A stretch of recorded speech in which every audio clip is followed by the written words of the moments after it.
या flowers very good बैठो बने रहते हैं ना, तो इसे कहते हैं पैटर्न। क्या कहते हैं? पैटर्न कहते हैं। ये क्या है? बिट्स लगी है मैथ सॉल्व करने के लिए। तो इसमें देखिए बिट्स कैसी लगी है। यहाँ कौन सा कलर है? पीला। उसके बाद में नीला, फिर गुलाबी,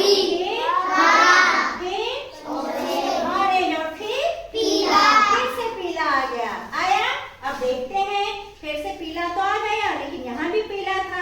फिर इसके बाद में क्या था? नीला। तो यहाँ भी नीला है। यहाँ गुलाबी था तो यहाँ भी गुलाबी आया। यहाँ क्या था? यहाँ हरा है। फिर ये ऑरेंज था तो यहाँ भी ऑरेंज आया। मतलब ये जो पैटर्न है ये सेम है। अगर इसको और आगे बढ़ाया तो फिर हम क्या रखेंगे? फिर से यहाँ पीला रखेंगे, फिर आसमानी, फिर गुलाबी, फिर हरा और फिर ऑरेंज। ऐसे पैटर्न बढ़ते जाएगा। तो ये पैटर्न का उदाहरण है। ठीक है, अब हम इसका तो समझ लिया। अब हम आते हैं प्रश्न नंबर 1 पे। यहाँ दिया है हमें फर्श की डिजाइन। आपको इस यहाँ प्रश्न आ सकता है कि निम्नलिखित फर्श को तैयार करने के लिए ABCD में से कौन सा वाला टाइल्स आप उपयोग करोगे? तो ये वाला पैटर्न हमको टाइल्स का बनाना है कमरे में। तो इनमें से आप ABCD ये 4 टाइल्स हैं, इनमें से कौन सी वाली टाइल्स आप लोग खरीदोगे? हाँ तो बच्चों ABCD में से कौन सा वाला टाइल्स उपयोग करेंगे? अच्छा, कोई बच्चे A कह रहे, कोई C, कोई D, कोई B, है ना। अब हम जांच कर लेते हैं कि हमें टाइल्स कौन सी वाली लगेगी जिससे ये पैटर्न तैयार होगा। हमने एक ये तैयार करके लाया है। ठीक है, इसमें देखिए हमने क्या किया है, ये इसी के जैसे है जी। ये भरा हुआ है तो ये भर दिया, ये भरा हुआ है तो ये भरा, ये भरा है तो ये भरा, और ये भरा तो ये भरा। हम चेक कर लेते हैं क्या A वाला ऐसा है? जी नहीं है, तो इसको क्रॉस कर दिया। B वाला इसके जैसे है? नहीं।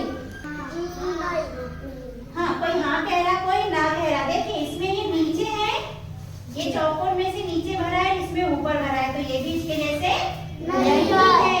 यहाँ भी देखिए ये वाला भरा है और यहाँ पर ये ऊपर वाला भरा है, तो ये इसके जैसे नहीं है। अब C वाला चेक करते हैं क्या ये इसके जैसे है?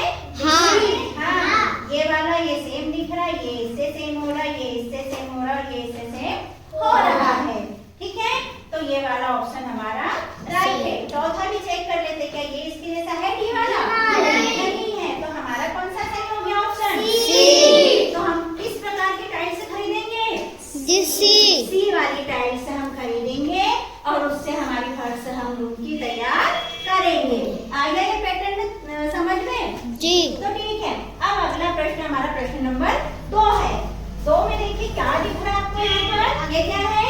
जी, व्रत है जी। तो ये क्या है बच्चों? व्रत है। क्या है? व्रत है। और ये त्रिभुज। व्रत के अंदर त्रिभुज है। व्रत के अंदर क्या है? त्रिभुज है। ऐसा व्रत बना है और यहाँ पर इसके अंदर त्रिभुज बना है। और इसमें क्या बना है? व्रत के अंदर आयत। व्रत के अंदर आयत बना हुआ है, ऐसा बना है। और फिर चौथे में व्रत, फिर से व्रत आ गया, कुछ भी नहीं है इसके अंदर, ये अकेला व्रत है। फिर पांचवे में व्रत के अंदर त्रिभुज। व्रत के अंदर फिर से क्या बना है? त्रिभुज बना है। और छठवे में व्रत के इसमें आयत। व्रत के इसमें आयत बना हुआ है। तो इसका अगला मतलब यहाँ पर क्या आएगा? कौन सी वाली आकृति आ जाएगी? आपको A, B, C और D में से छांटना है। तो आप बताइए कि A वाली आएगी, B वाली आएगी, C वाली आएगी या D वाली आकृति?